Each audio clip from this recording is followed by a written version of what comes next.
अस्सलाम वालेकुम नाज़रीन, मैं हूं मंसूर अली खान। आज हम देखेंगे कि विफाकी काबीना में चंद अफराद की शमूलियत जरूरी थी या मजबूरी। नई विफाकी काबीना के हलफ उठाने के 24 घंटों के अंदर आज पाकिस्तान स्टॉक एक्सचेंज ने नए वजीर खजाना को 1000 से जायद पॉइंट्स कम होने की सलामी दी। विफाक में हुकूमत मुस्लिम लीग नून की हो और इसाक डार वजीर खजाना ना हो, इसकी मिसाल गुजरे 25 साल की सियासत में नहीं मिलती। 1997 से 2022 तक मुस्लिम लीग नून की जब जब हुकूमत बनी, तवील या मुख्तसर दौरानिये के लिए खजाने की कुंजी इसाक डार के पास रही। इस दौरान बिफ्ता इस्माइल हो या मोहम्मद जुबैर, जो भी इसाक डार से टकराया वो ना सिर्फ हुकूमत से अलग हुआ बल्कि पार्टी में भी साइड लाइन पर खड़ा कर दिया गया। 6 माह कबल PDM हुकूमत में इसाक डार को जिस चाहो जलाल से लंदन से इस्लामाबाद लाया गया वो भी सबने देखा। मुस्लिम लीग नून के रवायती वजीर खजाना के ब्रांड की जब अहमियत कम हुई तो उन्हें वजारत खारजा का महाज सौंप दिया गया। अगर मुल्क को मुआशी बहरान का सामना है तो खारजा महाज पर भी हमारी सूरत हाल कोई मिसाली नहीं, लेकिन वजारत खारजा के लिए भी एक ऐसे शख्स का इंतखाब किया गया है जो हुकूमत का हिस्सा तो कई बार रह चुके हैं, लेकिन वजारत खारजा चलाने का तजुर्बा उनके पास नहीं है। नई विफाकी काबीना में मुस्लिम लीग नून ने रवायत को नजरअंदाज करके एक बैंकर मोहम्मद औरंगजेब को वजीर खजाना बनाने का फैसला किया। बैंकर बतौर वजीर खजाना का तजुर्बा इस मुल्क में पहले भी हो चुका है। वजीर खजाना शौकत अजीज हो या शौकत तरीन, मुस्लिम लीग नून इस पर काफी तनकीद करती रही है। और अब बात करते हैं वजारत दाखिला की, जिसकी सरबराही बकौल मुस्लिम लीग नून राना सनाउल्लाह के पास 16 माह तक थी, लेकिन अब साबिक वजीर आला पंजाब मोहसिन नकवी आकर बैठ गए हैं। ये वही मोहसिन नकवी हैं जिनको आसिफ अली जरदारी बेटा कहते हैं और ख्वाजा आसिफ उनके साथ सियासी रिश्तेदारी जोड़ते हैं। मोहसिन नकवी अभी तक किसी सियासी जमात का बाकायदा हिस्सा नहीं, लेकिन उन्होंने पंजाब से सेनेट का इलेक्शन लड़ने का ऐलान भी कर दिया है। पंजाब की वजारत आला हो या क्रिकेट बोर्ड की सरबराही या फिर विफाक में वजारत दाखिला की जिम्मेदारी, सियासी बड़ों की निगाह में मोहसिन नकवी के अलावा कोई और जचता ही नहीं। विफाकी काबीना में शामिल वज़रा को देखने के बाद ऐसा लगता है कि मुस्लिम लीग नून में वजारतों को चलाने के लिए काबिल अफराद की कमी है या फिर किसी मजबूरी के तहत कुछ अफराद को काबीना का हिस्सा बनाना पड़ा है। इस हवाले से हम आज 10 सवाल पूछते हैं। सवाल नंबर 1, पहले मुस्लिम लीग नून ने वजीर आजम नवाज शरीफ के बजाय शहबाज शरीफ को बनाया, अब इसाक डार के बजाय वजीर खजाना मोहम्मद औरंगजेब को बनाया गया। मुस्लिम लीग नून वजारत खजाना में नए शख्स को क्यों मौका देना चाहती है? सवाल नंबर 2, मुआशी बहरान के हल के लिए एक ऐसे शख्स की जरूरत थी जो पाकिस्तान की मईशत को समझता हो। मुस्लिम लीग नून के पास इसाक डार का ऑप्शन मौजूद था, फिर क्यों एक बैंकर पर भरोसा किया गया? सवाल नंबर 3, मुस्लिम लीग नून ने मोइन कुरैशी, शौकत अजीज और डॉक्टर हफीज शेख को हमेशा तनकीद का निशाना बनाया कि ये बाहर से आते हैं और फिर वापस चले जाते हैं। अब इसी मुस्लिम लीग नून को काबीना के पहले इजलास में अपने वजीर खजाना को शहरियत देनी पड़ी। क्या पूरी जमात में कोई भी वजारत खजाना चलाने के लिए अहल नहीं था? सवाल नंबर 4, पीपल्स पार्टी ने तहरीक इंसाफ के दौर में शौकत तरीन और डॉक्टर हफीज शेख के हवाले से तनकीद की कि उनके पास अपना वजीर खजाना भी नहीं है। दोनों हमारी हुकूमत का हिस्सा रह चुके हैं। पीपल्स पार्टी के पास वजारत खजाना चलाने के लिए लोग मौजूद हैं, तो अब मुस्लिम लीग नून की मदद क्यों नहीं कर रही? सवाल नंबर 5, इसाक डार के पास वजारत खारजा का तजुर्बा नहीं, 3 हमसाया ममालिक के साथ ताल्लुकात ठीक नहीं, सफारती महाज पर भारत के मुकाबले में तन्हाई का शिकार हैं। वजारत खारजा में इसाक डार कुछ कर भी पाएंगे? सवाल नंबर 6, धांधली और इंसानी हकूक की खिलाफ वर्जी के इल्जामात, मौजूदा हालात में अरब ममालिक से ना सिर्फ सरमायाकारी लानी है बल्कि अमेरिका और यूरोपीय यूनियन के साथ भी चलना है। इसाक डार इन चैलेंजेस से कैसे निपट पाएंगे? सवाल नंबर 7, मुस्लिम लीग नून का मौकफ है कि मोहसिन नकवी को कारकर्दगी की बुनियाद पर वजीर दाखिला बनाया गया है। दूसरे सूबों में भी निगरां वज़रा आला थे, उनको वजारत दाखिला का कलमदान क्यों नहीं दिया गया? क्या उनकी कारकर्दगी दुरुस्त नहीं थी? सवाल नंबर 8, निगरां हुकूमत का काम शफाफ इंतखाबात करवाना होता है, क्या पंजाब में 8 फरवरी को इंतखाबात शफाफ थे? सवाल नंबर 9, आज सदर मुमलिकत, वजीर निजकारी और वजीर दाखिला ने मुआशी बहरान को देखते हुए माहाना तनख्वाह ना लेने का ऐलान किया है। क्या ऐसे ऐलानात मुल्क की मईशत में कोई काबिल जिक्र तब्दीली ला सकते हैं या महज रस्मी कार्रवाई ही साबित होंगे? सवाल नंबर 10, गुज़िश्ता रोज विफाकी काबीना का ऐलान किया गया तो इस काबीना में चंद गैर सियासी अफराद भी शामिल थे। ये गैर सियासी अफराद क्यों नागुज़ीर थे? नाज़रीन, तमाम सवालों के जवाब ढूंढने की कोशिश करते हैं। अपने पैनलिस्ट का इंट्रोडक्शन कराऊंगा। मुस्लिम लीग नून से उनके सीनियर रहनुमा डॉक्टर तारिक फजल चौधरी साहब हमारे साथ मौजूद हैं। पाकिस्तान तहरीक इंसाफ से उनके सीनियर रहनुमा तैमूर खान झगड़ा साहब आज हमें प्रोग्राम में ज्वाइन कर रहे हैं और हमारे लिए ऑनर की बात है सीनियर तजियाकार इरशाद भट्टी साहब भी आज प्रोग्राम का हिस्सा हैं। तीनों मेहमानों का बहुत बहुत शुक्रिया। तारिक फजल चौधरी साहब, मैं सबसे पहले आपसे पूछना चाहूँगा सर, ये वजीर ख़जाना के लिए औरंगजेब साहब का जो है वो इंतखाब किया गया, अब पिछली जब पाकिस्तान तहरीक-ए-इंसाफ की गवर्नमेंट थी तो आप लोग तनकीद करते थे कि जनाब इनके पास अपना वजीर खजाना नहीं है, इंपोर्टेड वजीर खजाना ले आए। रजा बाकिर साहब के ऊपर भी आप लोग तनकीद करते थे, शौकत तरीन साहब के ऊपर भी करते थे, डॉक्टर अब्दुल हफीज शेख साहब के ऊपर भी करते थे। सर, आपकी पूरी जमात के अंदर कोई ऐसा शख्स नहीं था जिसे वजीर खजाना बनाया जा सकता? बिस्मिल्लाहिर्रहमानिर्रहीम। देखिए, दो ख़ास बातें जिनकी वजह से वज़ीर ख़जाना बनाने पे पाकिस्तान तहरीक इंसाफ की हुकूमत पे तनकीद रही है, वो ये थी कि इन्होंने ज़रदारी साहब के दौर को पाकिस्तान की सियासी तारीख़ का हमेशा एक स्याह तरीन दौर कहा और कारकर्दगी के हवाले से भी उसे एक बदतरीन कारकर्दगी का हामिल दौर कहा गया। लेकिन जो दोनों वज़ीर ख़जाना ये लेके आए वो ज़रदारी साहब के दौरे हुकूमत के वज़राए ख़जाना थे, लिहाजा ये सबसे बड़ी वजह थी कि उन पे तनकीद की गई। बाकी किसी जगह के ऊपर भी किसी दौर में अगर कोई टेक्नोक्रेट वज़ीर ख़जाना आते हैं तो ये तजर्बात माजी में होते रहे हैं। पाकिस्तान जो है एक जिस मुश्किल सूरत हाल से दो चार है मुआशी तौर पे, वो किसी से ढकी छुपी नहीं है। और अगर इस सोच के साथ कि इंशाअल्लाह मौजूदा वज़ीर ख़जाना जो है औरंगज़ेब साहब ये एक टेक्नोक्रेट हैं, मईशत के माहिर हैं और मुल्क को इस बहरानी कैफियत से निकालेंगे। वरना आम तौर पर सियासी जमातें तो आपको पता है कि वो अपने सीनियर मेंबरान को आप ये कहें कि अकोमोडेट किया करती हैं, लेकिन अगर पार्टी ने ओवर एंड अबव ये सोच के कि मुल्क की बेहतरी के लिए या मुआशी तौर पे जो एक अदम इस्तेहकाम का दौर चल रहा है इसमें एक अच्छा किरदार ये अदा कर सकते हैं, तो ये फैसला किया गया है। लेकिन डॉक्टर साहब, उम्मीद है इसके अच्छे नताइज निकलेंगे। लेकिन डॉक्टर साहब, इसमें एक प्रॉब्लम है ना, वो ये है कि इसहाक डार साहब जिनका एक्चुअली ये फोटे था कि आप उनको वजीर खजाना बनाते, उनको आपने नहीं बनाया और उनको वो वजारत दे दी जिसका कोई एक्सपीरियंस नहीं है उनको, वजारत खारजा, जहां पे कभी उन्होंने कोई किसी से काम नहीं किया, वहां पे उनको फिट कर दी। ये तो बिल्कुल उसी तरह ही है कि आप बॉलर जो है वो भेज दें ओपनिंग करने के लिए, जाके आप बैटिंग करें जाके, ये गलत चॉइस नहीं। अगर तो ऐसी टेक्नोक्रेट्स की जरूरत थी तो वहां पे भी कोई टेक्नोक्रेट लगा देते। देखें, बेहतरीन बॉलर्स जो हैं वो बेहतरीन ओपनर भी साबित हुए हैं। क्रिकेट की तारीख ऐसी मिसालों से भरी हुई है। इसहाक डार साहब जो हैं एक इंतहाई तजर्बाकार और बड़े कोना मश्क शख्सियत हैं और जो गवर्नमेंट्स में जो मैंने उन्हें ज़ाती तौर पर देखा है और जानता हूँ कि उनका पाकिस्तान मुस्लिम लीग नून की हुकूमतों में सिर्फ वो किरदार नहीं होता कि जो नज़र आ रहा होता है कि वो वज़ीर ख़जाना हैं और वो मईशत की बात कर रहे हैं, बल्कि वो वज़ीर आज़म की पस पर्दा बहुत सारी फ्रंट्स के ऊपर मदद कर रहे होते हैं और उसमें डिप्लोमेटिक फ्रंट, हमारे दोस्त ममालिक, उनके साथ रबते और उनके साथ चैनल्स, ये बहुत सारी ऐसी चीज़ें हैं जिन एवी न्यूज़ पर इससे पहले काम कर चुके हैं। और ऐसा नहीं है कि उन्हें कोई साइड लाइन किया गया है, बल्कि उन्हें जो वजारत दी गई है वो मैं समझता हूँ कि वजारत ख़जाना से भी ज़्यादा इंपॉर्टेंट एक मिनिस्ट्री है। अच्छा। और वो पाकिस्तान की खारजा पॉलिसी और पाकिस्तान के दोस्त ममालिक के साथ ताल्लुकात को बेहतर बनाना और ख़ास तौर पर मैशत में उन्हें कायल करना कि पाकिस्तान के साथ आगे चलें सरमायाकारी के हवाले से, इंटरनेशनल इन्वेस्टमेंट के हवाले से। So this also very important field जहाँ पे वो इस वक्त काम कर रहे हैं। चले, तैमूर साहब, आपने भी खजाने की चाबी एक ज़माने में अपने पास रखी है, इवन दो वो सूबाई पोर्टफोलियो था, लेकिन किस तरह देख रहे हैं आप इस चॉइस को, औरंगजेब साहब को, एक फॉर्मर बैंकर को जो है यहाँ पे लाया गया है? देखिए मंजूर, पहली बात तो अगर इसको भी हम साइड पे कर दें कि जो इनका मैंडेट है वो इनका नहीं है, जिसका एक्सपोजे आपने जिस तरीके से नवाज शरीफ साहब के सीट पे की, मेरे ख्याल में उसके बाद तो मैं अगर खुद नवाज शरीफ साहब होता तो एक ऑडिट या एक इन्वेस्टिगेशन कॉल कर देता ताकि मेरा नाम साफ हो जाए। ठीक। लेकिन अगर आपके सवाल पे आ जाए, मेरे ख्याल में जो आपने इनसे सवाल किया है तारिक साहब से, वो तो एक सियासी सवाल है कि ठीक है जो है वो आप बाहर से लाएं।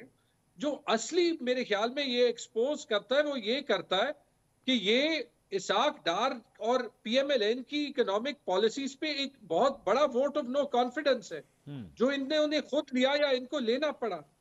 इसहाक डार को लाए थे मिफ्ता इस्माइल को हटा के, जब इन्होंने आईएमएफ की डील कर दी थी उस वक्त, क्योंकि इसहाक डार को पता था कि डॉलर नीचे कैसे लाना है। और याद रखें कि इसहाक डार की जो इकोनॉमिक पॉलिसीज हैं ये वही इकोनॉमिक पॉलिसीज है जिसपे नवाज शरीफ की 40 साल की सियासत पड़ी है। ठीक है।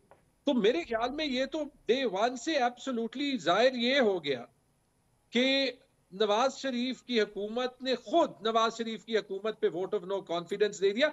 बाकी आखिर में जो ताहिर साहब ने कहा कि जरदारी साहब की हुकूमत की हम तनकीद करते थे, हम करते थे, ये भी करते थे, हमसे ज्यादा करते थे।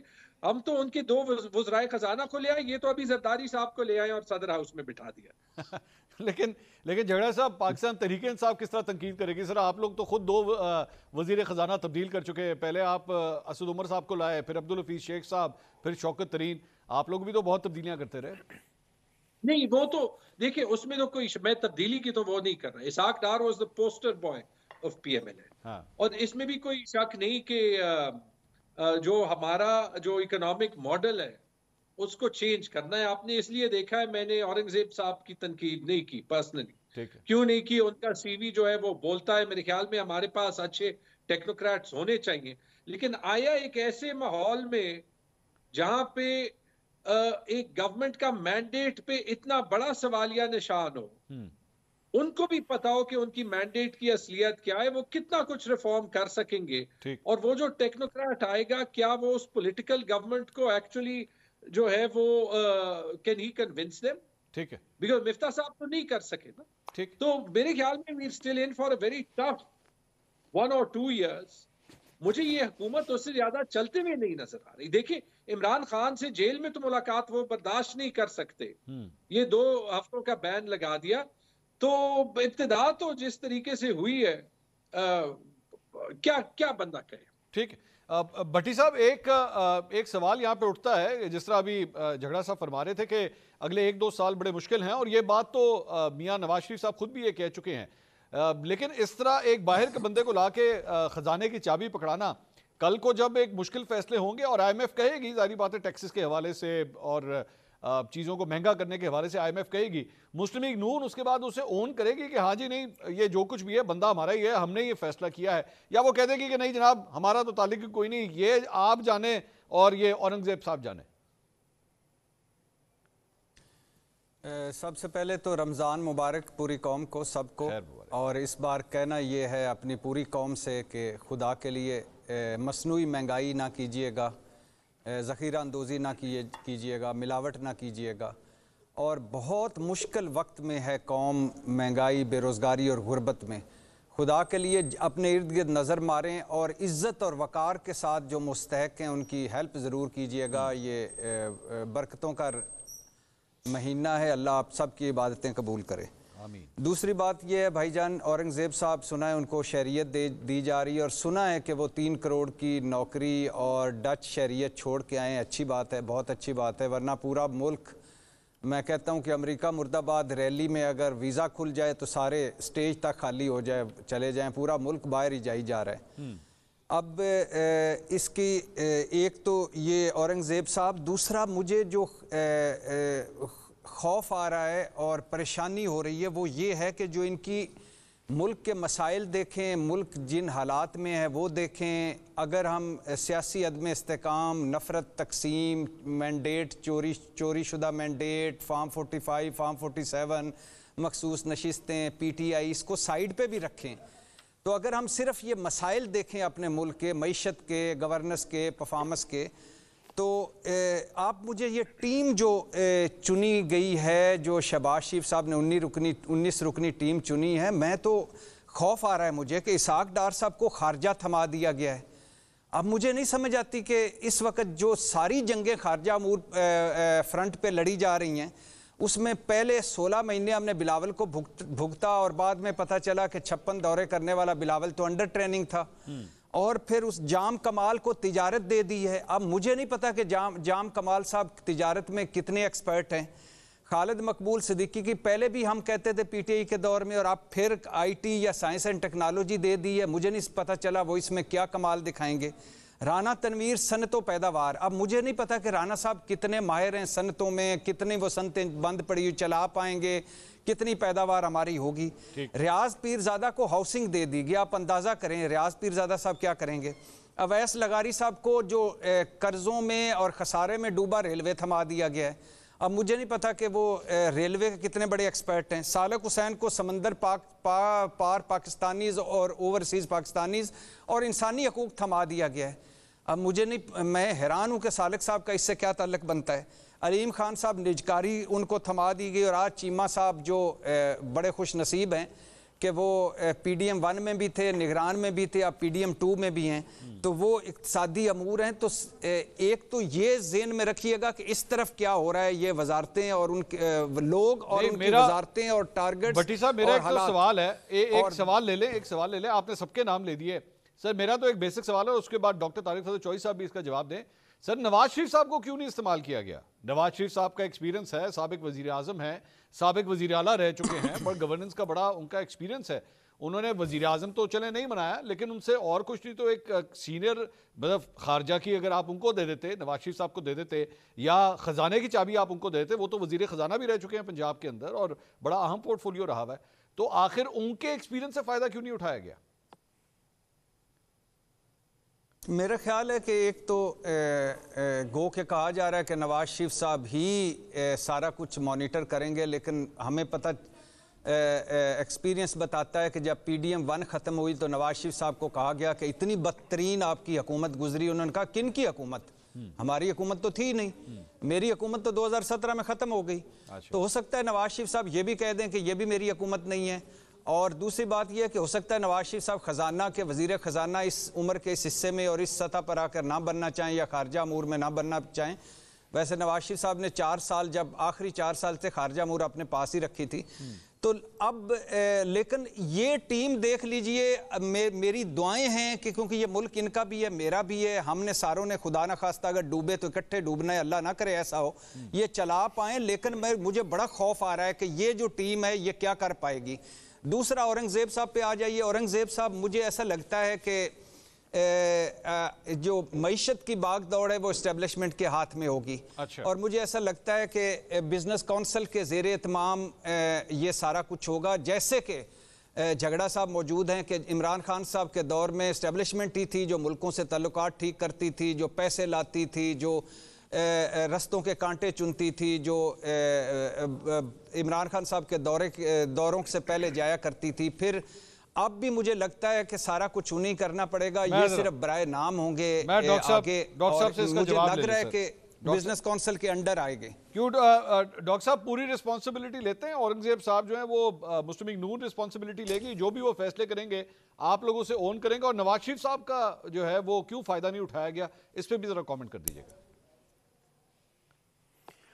देखिए मियां नवाज शरीफ साहब के हवाले से जो आपने सवाल किया है, मियां नवाज शरीफ साहब 3 दफ़ा मुल्क के मुंतखब वज़ीर आज़म रह चुके हैं, 2 दफ़ा वो वज़ीर आला रहे हैं, और यकीनन वो गवर्नेंस का और एडमिनिस्ट्रेशन का एक वसी तजर्बा रखते हैं। लेकिन अब चूँकि शहबाज शरीफ साहब बतौर वज़ीर आला वज़ीर आज़म लीड कर रहे हैं फेडरल गवर्नमेंट में, और मरियम नवाज साहिबा जो हैं वो बतौर वज़ीर आला पंजाब जो है वो लीड कर रही हैं, तो पहली बात तो ये कि इन्हें पूरा मौका देना चाहिए प्राइम मिनिस्टर को भी और चीफ़ मिनिस्टर को भी कि वो बाइख्तियार फ़ैसले करें, वो अपनी पॉलिसीज़ को इम्प्लीमेंट करें और रिज़ल्ट लेके आएँ। पहली बात तो ये है।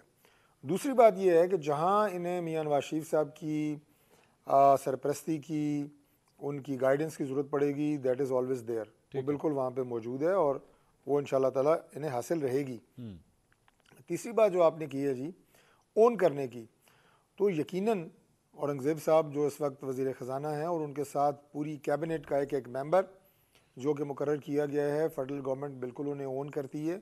उनकी कारकर्दगी फेडरल गवर्नमेंट की कारकर्दगी है, उनकी कामयाबी और नाकामी फेडरल गवर्नमेंट की कामयाबी और खुदा न खास्ता नाकामी है, जिसका हमारे पास कोई ऑप्शन मौजूद नहीं है। ठीक है। जो बात भट्टी साहब ने की है कि उन्होंने जो हमारे वज़ीर हैं उनके नाम लेके कहा, तो बुनियादी तौर पे तो ये एक चैलेंज है फेडरल गवर्नमेंट के लिए भी, वज़रा के लिए भी।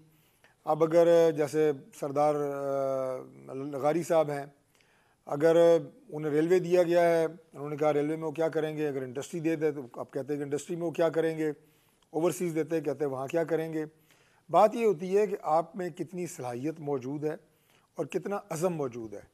तो मुझे इस टीम के अंदर सलाहियत भी नज़र आती है, अज़म भी नज़र आता है, और जैसे कि बार बार वज़ीर आज़म ये बात कर रहे हैं और जो कि नोश्ता दीवार भी है कि हमारे पास अब मज़ीद तजर्बा करने के लिए कोई मजीद मौके नहीं है। वैसे डॉक्टर ये साहब ऐसा एक सवाल और बनता है, पाकिस्तान का टर्निंग पॉइंट है। एक सवाल सर और बनता है कि यहाँ पे जी, जी। लाहौर से एक साबिक वजीर आला भी मुंतखब होके गए हुए हैं, हमजा शहबाज साहब, तो उनसे भी फायदा नहीं उठाया गया सर?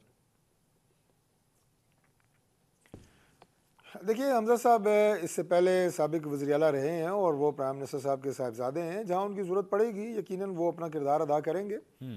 अब अगर एक एक नाम लेके आप एक एक फ़र्द के ऊपर चले जाएं तो उस तरह तो मेरा ख्याल है 50-55 लोग यही बन जाएंगे जो किसी न किसी हवाले से इससे पहले गवर्नमेंट में रहे हैं या सूबे में रहे हैं या मरकज़ में रहे हैं।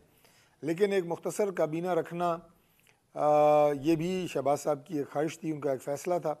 उसके साथ हमें जो हमारे एलाइज़ हैं, इत्तेहादी हैं, उन्हें भी अकोमोडेट करना था। ठीक है। तो मुख्तसर तरीन का कैबिनेट जो है ये पहले मरहले में अनाउंस की गई है और बाकी मैंने आपको जैसे कहा कि अज़म इरादा इस चैलेंज से निपटने का है जिससे पाकिस्तान इस वक्त गुजर रहा है और हमारी दुआ भी है और पूरी कोशिश भी है कि अल्लाह ताला इसमें हमें कामयाब करें। अब सवालात कुछ और भी हैं, लेकिन नाज़रीन मुझे यहाँ पे एक छोटी सी ब्रेक लेनी है। ब्रेक के बाद फौरन वापस आते हैं। Please stay with us.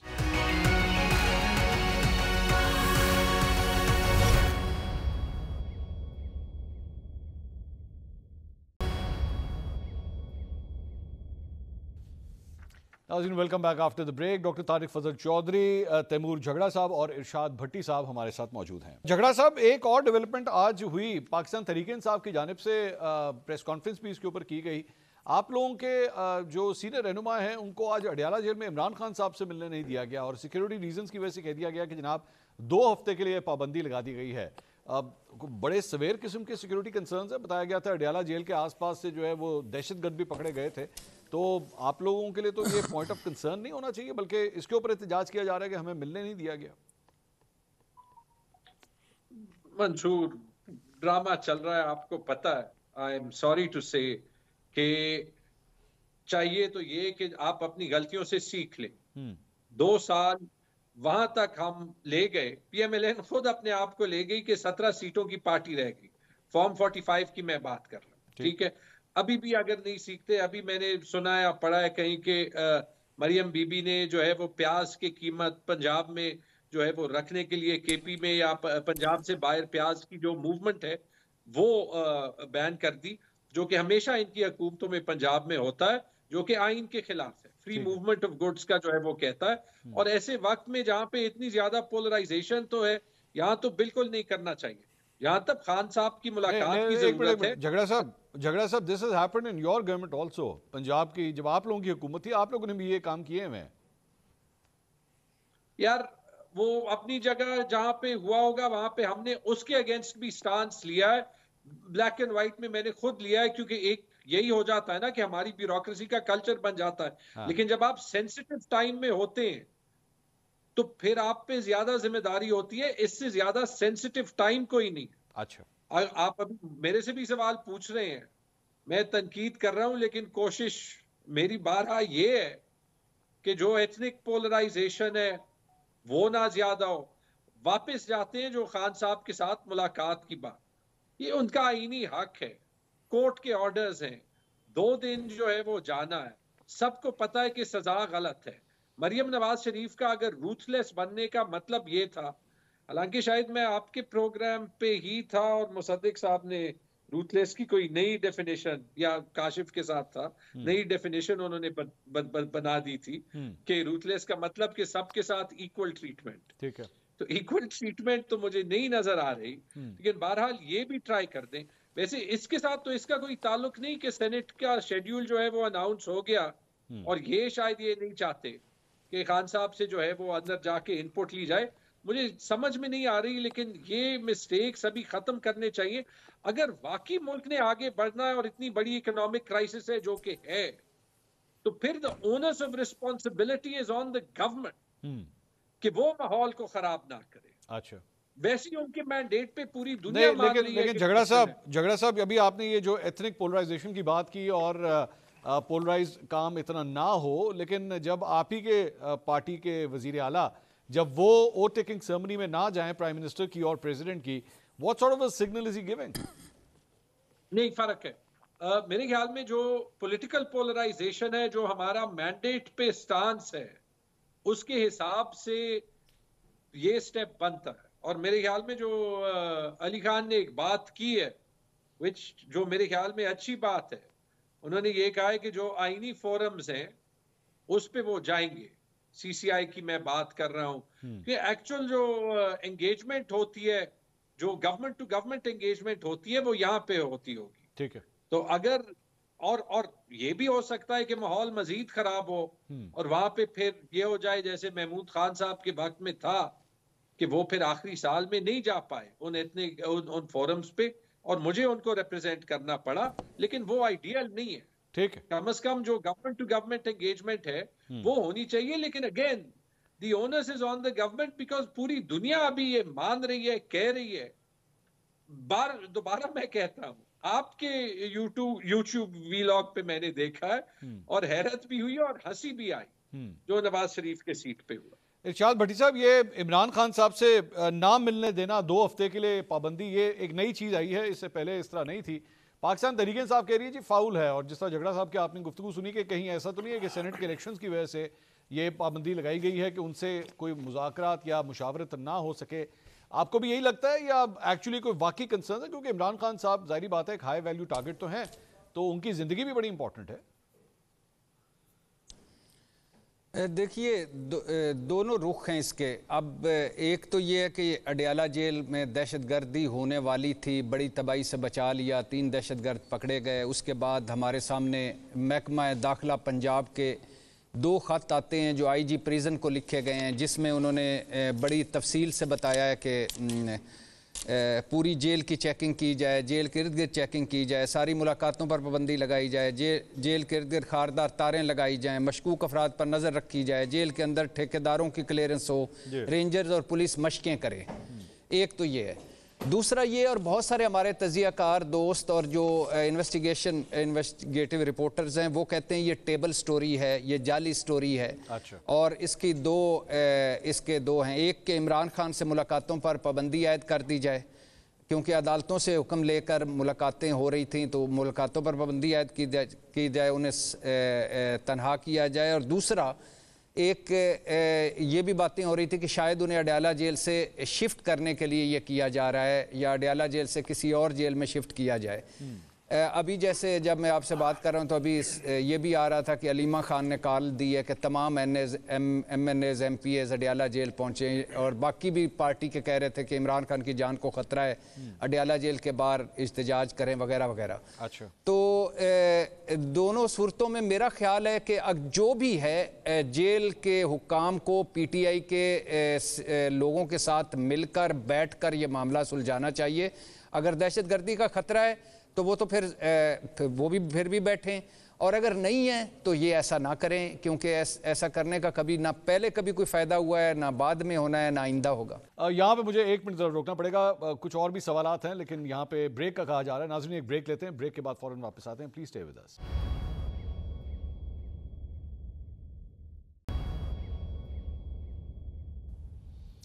नाज़रीन, welcome back after the break. Program में एक बार फिर आपको खुश आमदीद कहेंगे। डॉक्टर साहब, ये सारा सर आपने मामला सुना है सर, ये बैड प्रेस बिला वजह की अट्रैक्ट की जा रही है। मतलब झगड़ा साहब ने तो डायरेक्टली मरियम नवाज साहबा का नाम ले दिया कि ये शायद उनके कहने के ऊपर ये सब कुछ हो रहा है।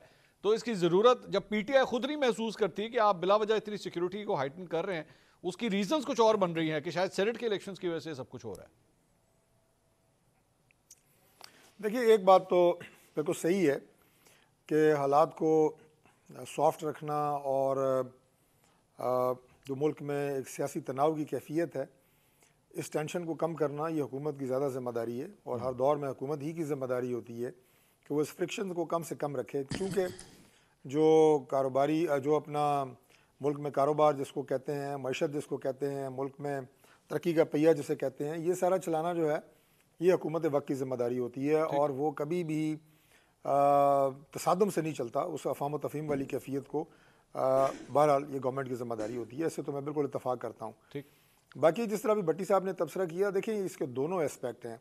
अगर आप पहले एस्पेक्ट के ऊपर गौर करें तो इमरान खान की जो जान है और उनकी हिफाजत जो है वो हुकूमत की ज़िम्मेदारी है, और खुदा न खास्ता कोई थोड़ा सा भी वाक़या, जैसा कि एक गोली चलाई गई, गो के वो शख्स जो पकड़ा गया, मैं बहस में नहीं जाता, कोई कहते हैं वो मखबूतुल हवास था, कोई कहते हैं वो जुनूनी था।